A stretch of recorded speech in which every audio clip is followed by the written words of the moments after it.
మా పాప ఏదో పౌడర్ తినిందని నేను ఒక్క దెబ్బ కొడితే ఇంత ఏడుస్తుంది. అదే టైంకి వాళ్ళ మామ కాల్ చేసి వీడియో కాల్లో బతిమలాడుతున్నాడు, ఏడవకూడదు, ఏడవకు ఐరా అని.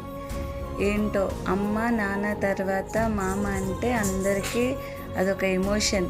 ఇక్కడ మా ఐరా ఏడుస్తుందని అక్కడ వీడియో కాల్లో మా అన్నయ్య కూడా ఏడుస్తున్నారు. మేము దుబాయ్లో ఉన్నా అమెరికాలో ఉన్నా మామ ప్రేమే. చూడండి ఎలా బతిమలాడుతున్నాడు, ఏడవకు ఏంటని. ఈ వీడియో బాగుందని నేను స్క్రీన్ రికార్డ్ పెట్టుకొని ఇలా సేవ్ చేసి అప్లోడ్ చేస్తున్నా.